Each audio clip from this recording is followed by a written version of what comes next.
बिस्मिल्लाहिर्रहमानिर्रहीम। गुज़िश्ता रोज़ जो मखसूस नशिस्तों वाला केस था, उसमें जो दो जज साहिबान हैं 13 रुकनी फुल कोर्ट में से जो दो जज साहिबान हैं, उन्होंने अपना इख्तलाफी नोट जो है वो तफसीली तौर पर लिखा। 29 सफ़ात पर ये मुश्तमिल था। अब उस नोट में जो जो बातें हैं, ज़ाहिर है कि वो एक अक़लियती राय है, यानी उसकी कोई भी उस तरह से हैसियत नहीं है, उसके ऊपर अमल नहीं होता, उसको कानून की हैसियत हासिल नहीं होती, उसको किसी उसूल की ईवन हैसियत हासिल नहीं होती, उसको आप कहीं कोर्ट भी नहीं कर सकते। तो लेकिन इसके बावजूद वो जो दो जज साहिबान की राय है, इख्तलाफी राय, उसको इस तरीके से प्रमोट किया जा रहा है जो पीटीआई के मुखालफीन हैं, और उन वो इस तरीके से प्रमोट कर रहे हैं जैसे असल फ़ैसला ये है। और वो जो 8 जज साहिबान और बल्कि 11 जज साहिबान ने जो फ़ैसला दिया, वो शायद उसकी हैसियत नहीं है, और ये 2 जज साहिबान का फ़ैसला जो है ये शायद रूल करेगा। आज के जो इवन आज संडे है, आज के जो अखबारात में, संडे एडिशन के अखबारात में जो बड़े बड़े अखबारात हैं, उनकी अगर आप लीड देखिए तो उन्होंने उसको एज ए लीड लिया हुआ है। ये ट्रिब्यून है मेरे पास, जो कह रहा है कि जी 2 SC judges issue unprecedented dissent in seat case। Unprecedented, पता नहीं जी इसमें वो कौन सी डाइसेंटिंग नोट, हमने बेशुमार रिपोर्ट किए हैं, हमने देखे हैं डाइसेंटिंग नोट होते हैं। इसमें आई डोंट नो कैसे उन्होंने इसको अनप्रेसिडेंटेड यानी गैर मिसाली जो है वो इसको बना के पेश किया है। इसमें कौन सी ऐसी बात है। एनीवेज़, जो डॉन इवन है उन्होंने लीड नहीं बल्कि सेकंड लीड लिया है, और ये कहा है कि जी reserve seats judgement beyond jurisdiction जजेस, यानी जजेस कौन से, सिर्फ 2 जजेस ये कह रहे हैं कि जी 2 जजेस ये कह रहे हैं कि रिज़र्व सीट की जो जजमेंट है बियॉन्ड जुरिस्डिक्शन है। भाई इनका इख्तलाफी फ़ैसला है, 2 जज साहिबान कह रहे हैं, जो 11 जज साहिबान हैं उनकी बात माननी है या ये 2 जज साहिबान की है। खैर ये जंग है जी, और ये कह रहा है कि पीटीआई रिलीफ अदलिया की तख्लीक, रियासत का कोई इदारा किसी ऐसे अदालती हुक्म पर अमल का पाबंद नहीं जो आइन के मुताबिक ना हो।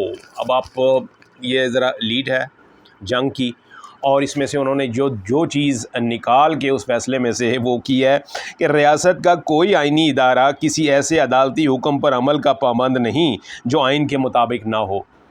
अब इसका मतलब ये हुआ कि ये 2 जज साहिबान कह रहे हैं कि जी वो जो 11 जज साहिबान ने या 8 जज साहिबान ने फ़ैसला दिया उसके ऊपर अमल न करे, बल्कि इन 2 जज साहिबान के जो इख्तलाफी नोट है उसको जो है वो मिसाल बनाएं।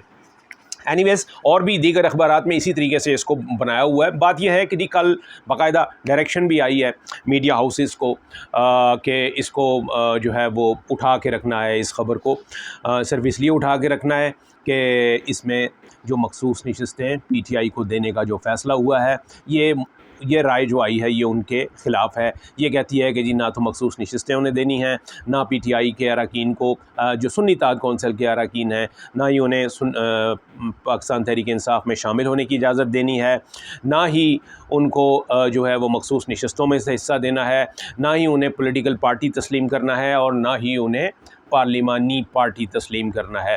ये 2 जजेस की राय है, जबकि बाकी आपको मालूम है कि मखसूस नशिस्तों के केस में 13 रुकनी फुल कोर्ट ने ये फ़ैसला दिया था, और उसमें से 8 जज साहिबान ने ये अक्सरियती राय दी थी मुकम्मल तौर पर कि जो सुन्नी इत्तेहाद के कौंसिल हैं ये असल में पीटीआई के हैं। पीटीआई एक सियासी जमात है, पीटीआई को एक पार्लिमानी जमात तस्लीम करना है, और पीटीआई को पार्लिमानी जमात के तौर पर उनका जो मखसूस नशिस्तों में हिस्सा है वो उनको लाजमी देना है। ये थी अक्सरियती राय जिसके ऊपर कि अमल हो भी रहा है। इलेक्शन कमीशन ने आधा इसके ऊपर अमल कर दिया है, उनको पार्लिमानी जमात तस्लीम कर लिया है, लेकिन मखसूस नशिस्तें अभी उन्होंने नहीं दी। तो ये 8 जज साहिबान की राय थी। फिर 3 जज साहिबान की राय जो थी उसमें chief justice of Pakistan justice Qazi Faez ईसा भी शामिल थे। उन 3 जज साहिबान ने सिर्फ मखसूस नशिस्तों की हद तक मुखालफत की थी, लेकिन इनको पीटीआई को एक पार्लिमानी जमात के तौर पर तस्लीम किया था। इसलिए पार्लिमानी जमात का जो यानी पीटीआई को पार्लिमानी जमात तस्लीम करने वाला जो मामला है, इसमें चीफ जस्टिस ऑफ पाकिस्तान कादी फ़ाइज़ ईसा समेत 11 जज साहिबान की ये राय थी। यानी 8 जज साहिबान की मुकम्मल राय हो गई। 3 जज साहिबान जिसमें कि चीफ़ जस्टिस ऑफ पाकिस्तान भी शामिल हैं, उनकी राय भी इस हद तक कि जी पार्लिमानी जमात जो है इसको तस्लीम किया जाना चाहिए। तो ये 11 जज साहिबान ने ये राय दी है और 2 जज साहिबान जो हैं वो इख्तलाफी राय दे रहे हैं, जिसमें कि जस्टिस अमीनुद्दीन ख़ान और जस्टिस नईम अख्तर अफ़गान, ये 2 जज साहिबान हैं। इन्होंने कल अपना इख्तलाफी नोट लिखा। इख्तलाफी नोट होता है हर बड़े फ़ैसलों में, हमने देखा है बहुत सारे जो है वो इख्तलाफ होते हैं, लेकिन उसको इस तरीके से पेश नहीं किया जाता कि वो पता चले कि जी ये इख्तलाफी नोट जो है ये डोमिनेट करेगा, ये असल फ़ैसला है, इसके ऊपर अमल होना है। और जो अक्सरियती फ़ैसला है जो 11 जज साहिबान का, वो जो है वो ऐसा नज़र आ रहा है कि जी वो उसको जो है ना वो अपने पसे पुश डाल देना है।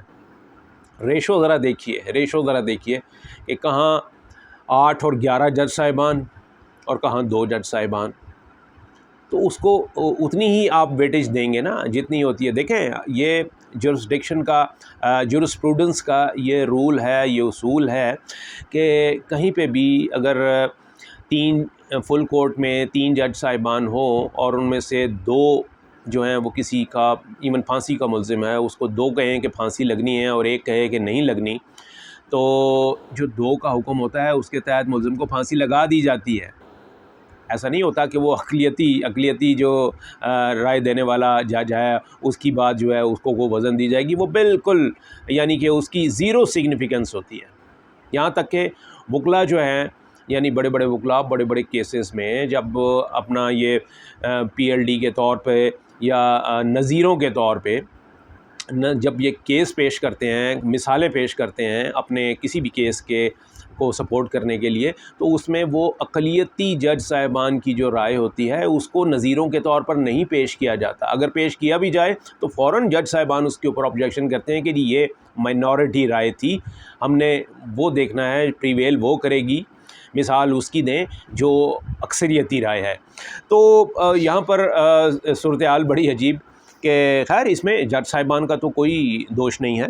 ये तो मैंने बताया ना कि बाकायदा एक कहीं से हदायत भी जारी हुई हैं, मीडिया को भी जारी हुई हैं कि जी इसको जो है वो इस ख़बर को उठा के रखना है, क्योंकि इसमें 2 जज साहिबान ने 11 जज साहिबान के फ़ैसले के ऊपर तनकीद की है और उन्होंने उसके फ़ैसले को गलत जाना है। तो वो 11 और 2 या इवन 8 और 2 कोई रेशो ही नहीं बनती ये तो। और अगर इस तरीके से आप इस तरीके से करने लगें कि अक़लियती फ़ैसले को बुनियाद बनाकर आप जो अक्सरियती फ़ैसला है, तो फिर तो जनाब ये समझिए कि इंसाफ की जो है ना वो रूह ही मर जाएगी। ये तो बुनियादी उसूल है, ये तो एक बुनियादी उसूल होता है कि जहाँ जो अक्सरियती राय है वही डोमिनेट करती है, वही फ़ैसला होता है, वही चीज़ जो है वो रूल करती है। लेकिन यहाँ पर वो क़ुव्वतें जो नहीं चाहती कि पाकिस्तान तहरीक-ए-इंसाफ़ को मख़सूस नशिस्तें मिलें, जो नहीं चाहते कि पाकिस्तान तहरीक-ए-इंसाफ़ को एक पॉलिटिकल पार्टी के तौर पे तस्लीम किया जाए, जो नहीं चाहते कि पाकिस्तान तहरीक-ए-इंसाफ़ को एक पार्लिमानी जमात के तौर पर तस्लीम किया जाए, और वो चाहते हैं कि उसको उसके ऊपर, बल्कि हुकूमत तो उसके ऊपर पाबंदी लगाने का ऐलान कर चुकी है। वो कह चुकी है हुकूमत कि जी इसके ऊपर हमने पाबंदी लगानी है, उसके लिए केस जो है वो बाकायदा इकट्ठा किया जा रहा है। जो पाकिस्तान तहरीक-ए-इंसाफ़ के जो सेंट्रल सेक्रेटेरिएट है इस्लामाबाद में, उसके ऊपर जो छापा मार के जो उन्होंने डाटा जो कन्फिस्केट किया था, वो इसी नीयत के साथ किया था कि इसको बुनियाद बना के हम ये इल्ज़ाम लगाएंगे कि यहाँ से मुल्क दुश्मनी और रियासत दुश्मनी का प्रोपेगेंडा जो है उसको प्रोपेगेट किया जाता है। फिर ये चीज़ जो है वो सुप्रीम कोर्ट में पेश करेंगे और सुप्रीम कोर्ट से डिक्लेरेशन लेंगे कि पाकिस्तान तहरीक-ए-इंसाफ़ पर पाबंदी लगनी चाहिए। तो लेकिन आपने ये देखा कि इसके ऊपर उनके इस फ़ैसले पर, यानी हुकूमत के इस फ़ैसले के ऊपर कि पाकिस्तान तहरीक-ए-इंसाफ़ के ऊपर पाबंदी लगनी चाहिए, जब ये ऐलान हुआ है तो इसके ऊपर तमाम जो सियासी हलके थे, जमहूरी हलके थे, उन सब की जानिब से बहुत तनकीद हुई है कि ऐसा नहीं होता कि आप रेस में जमहूरी रेस में या सियासी रेस में आप किसी दूसरे को बिल्कुल ही डिस्क्वालीफाई करवा दें तकनीकी बुनियादों पे, और सिर्फ इस वजह से कि आप उससे रेस नहीं जीत सकते तो उसको रेस से आउट करवा दें, उसको जो है वो बिल्कुल ही डिस्क्वालीफाई करवा दें। ऐसा नहीं होता, क्योंकि कोई सियासी और जमहूरी इक़दार की पासदारी करने वाली जमात या सियासतदान जो है वो इस चीज़ को कभी इसको इनकरेज नहीं करेगा, कभी सपोर्ट नहीं करेगा। यही हुआ है कि पाकिस्तान मुस्लिम लीग नवाज़ का ये जो फ़ैसला था, इसके ऊपर बड़ा डेंट पड़ा है उन्हें। और काबीना में ये कहा जा रहा था कि काबीना में लेके जाएंगे, काबीना में एजेंडे में शामिल किया, लेकिन इसके ऊपर कोई कार्रवाई नहीं हुई और ये ड्रॉप कर दिया गया एजेंडे से, इन पे पाबंदी लगाने वाला मामला जो था। इसी तरीके से सिर्फ अगर ये काबीना में अप्रूव हो भी जाता तो उसके बाद सुप्रीम कोर्ट में ये रेफरेंस जाता है, और फिर सुप्रीम कोर्ट अगर डिक्लेयर करे तो तब किसी सियासी जमात पर पाबंदी लगती है। ये आईनी और कानूनी तरीका है।